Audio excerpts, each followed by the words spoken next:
yang menghafal Quran akan terjadi 3 keadaan, terbagi pada 3 golongan. Awas, hati-hati ya. Menghafal Quran itu bisa 30 juz, atau dia memulai menghafal Quran bisa juz amma dulu, bisa 1 surah, bahkan 1 ayat. Kata Al-Quran akan terjadi 3 keadaan bagi penghafal Quran. Wa iyyakum, hati-hati jangan sampai menimpa kepada anda kejadian yang pertama. 3 golongan. Golongan pertama, zalimun li nafsi. Orang hafal Quran tapi zalim pada dirinya. Apa itu zalim? Menempatkan sesuatu bukan pada tempatnya. Saya sering contohkan pada anda, atau saya ganti, peci di kepala, sepatu di kaki. Ada orang pakai peci di kaki, pakai sepatu di kepala. Atau ada misalnya gelas untuk minum, gayung, ta'rif gayung? Biar rafah ya, biar rafah, istihmam. Gayung buat mandi, gelas untuk minum. Ada orang mandi pakai gelas, minum pakai gayung. Itu zalim namanya. Zalim, menempatkan sesuatu bukan pada tempatnya. Ada orang hafal Quran tapi tidak menempatkan ayat Quran pada tempatnya. Dia hafal ayatnya, la yasra qaumin qaum, jangan saling mencela. Cuman ayat itu tidak dia tempatkan dengan baik, dia masih mencela orang lain. Dia hafal, walau tidak hafal misalnya 30 juz, dia hafal Al-Ikhlas. Al-Ikhlas, qul huwallahu ahad. Tapi dia tidak bisa menempatkan ayat ini pada tempatnya. Lisannya mengatakan hanya Allah Tuhan yang satu, tidak ada yang lain. Tidak ada agama kemudian yang diyakini kecuali Islam. Allah Tuhannya yang satu, tapi lisannya bisa mengatakan semua agama sama, menuju pada Tuhan yang sama, cuman caranya beda-beda. Ini artinya zalimun li nafsi. Dia hafal Quran tapi ayatnya tidak membimbing dia dalam kehidupan. Paham? Hati-hati nih, karena yang disebut dengan hafal Quran itu boleh jadi di ayat ini adalah hafal 30 juz, tapi ada juga yang hafal belum sampai 30 juz, cuma tidak membimbing ayatnya dalam kehidupannya. Kalau anda menghafal Quran tapi ayatnya tidak membimbing anda merubah perilaku, ada yang salah dengan hafalan anda. Ingat baik-baik, catat kalimat saya ini. Jangan dulu, saya bacakan dulu baru dicatat ya. Catat kalimat ini. Jika anda menghafal Quran dan tidak merubah sifat dan sikap anda, maka pasti ada yang keliru dalam hafalannya. Ibu punya anak penghafal Quran, bu ya. Yang pertama terjadi, ibu jangan cek dulu hafalannya. Begitu pulang dia ke rumah, coba ibu cek dulu ada perubahan nggak dengan perilakunya.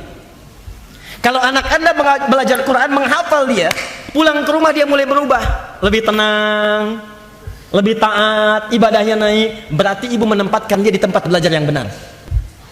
Dia belajar pada guru yang benar. Tapi kalau anak anda pulang membawa hafalan 30 juz dan perilakunya tidak terbimbing oleh Al-Quran, maaf ya, sulit diatur, sholatnya jadi telat, seadanya saja, padahal hafal 30 juz, maka jangan banggakan pada dirinya. Itu musibah yang harus diperbaiki, karena dia masuk golongan yang pertama, zalimul nafsi. Wa minhum muqtasid. Ada yang baru cukup muqtasid, paket hemat, belum bisa berbagi, kadang masih salah tapi senang memperbaiki. Kalau diminta belum mau jadi imam, 30 juz masih mojok-mojok di pinggir, dekat tiang, ngulang-ngulang untuk dirinya, belum bisa berbagi. Paket hemat untuk dirinya saja, belum bisa berbagi. Kadang salah, perbaiki lagi, muqtasid. Tapi yang diinginkan yang ketiga, sabiqum bil khairati biiznillah. Di penghafal Quran yang baik, dia akan bergegas mengambil nilai-nilai kebaikan karena petunjuk Allah Subhanahu wa taala. Di Quran yang memberi petunjuk pada dia dengan izin Allah.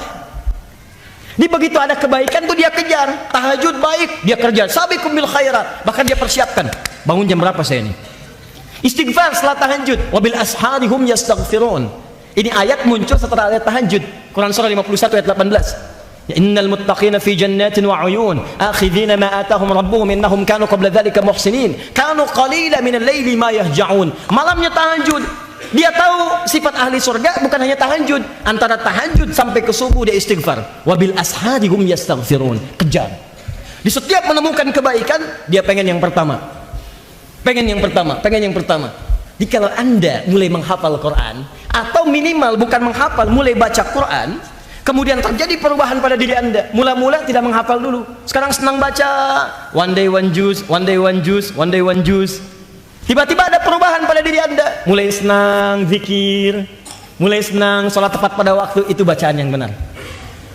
Tapi kalau tidak terjadi perubahan, one day one juz, one day one juz, one day one juz, one day one juz, ya, setelah satu juz alpukat, satu juz buah naga, satu juz mangga dan sebagainya. Ini menunjukkan ada sesuatu yang harus diperbaiki. Paham? Satu. Maksud saya begini, pulang ke rumah masing-masing, antum nih, ayo programkan. Cara bacanya begini, mafhum mukhalafah, ya, pengertian terbalik, ya. Quran memberi petunjuk pada hal yang lurus. Sekarang saya tanya antum, mau jadi orang lurus gak? Mau jadi orang baik gak? Mau telinganya lurus? Wah. Waalaikum. Baik. Mau pendengarannya lurus? Beda antara pendengaran dengan telinga. Pendengaran disebut sama', telinga disebut udhun, jamaknya adhan. Ya, ada orang punya telinga tapi tidak mendengar. Awas, ada orang punya mata tapi tak melihat, bermata tapi tak melihat, bertelinga tapi tak mendengar. Itu ada di Quran. Surah keberapa? Surah ke-7, ayat keberapa? 179.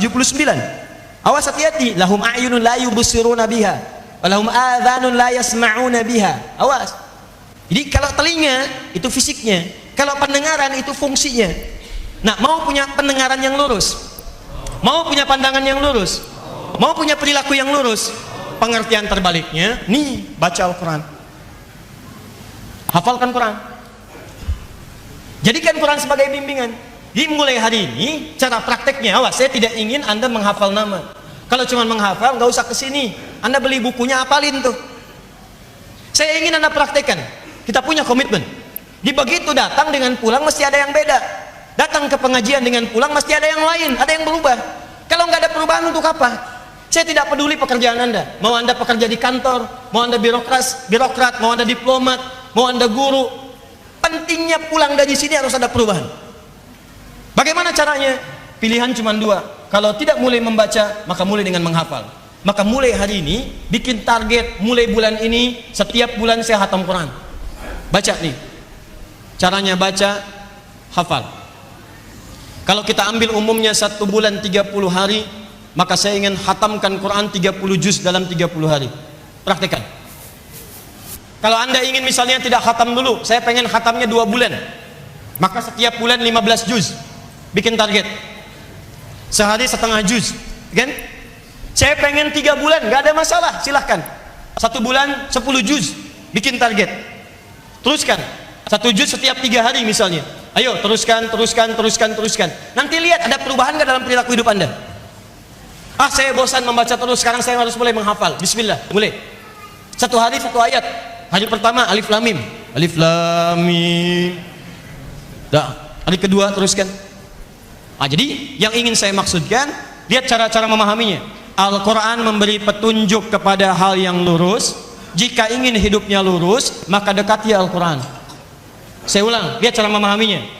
Al-Quran memberi petunjuk pada segala hal yang lurus dalam hidup. Jika ingin hidupnya lurus, maka dekati Al-Quran. Cara mendekati Al-Quran, berinteraksi. Kalau tidak membacanya, maka hafalkan Qurannya. Cara mengecek benar bacaannya bukan sekedar dengan tajwidnya saja. Lihat ada nggak pengaruh dari bacaan dan hafalan ini pada perilaku. Ini poinnya. Perhatikan cara menyimpulkannya. Paham? Awas, tidak mudah mendapati kesimpulan ini. Anda harus menggali dulu baru Anda temukan mana ini. 2. Nanti tolong ya, tolong sekali Bu ya Pak, tolong. Yang investasi anaknya sekolah, di sekolah-sekolah IT misalnya kan, atau sekolah-sekolah Quran, tolong saya mohon pada Bapak Ibu, cek dulu supaya investasi Bapak Ibu sekalian benar. Termasuk kita. Ingat baik-baik, lihat perubahan perilakunya. Cek. Setelah itu silahkan yang lainnya bagus tajwidnya, yang lainnya macam-macam silahkan. Dan semoga Allah muliakan kita semua insyaallah.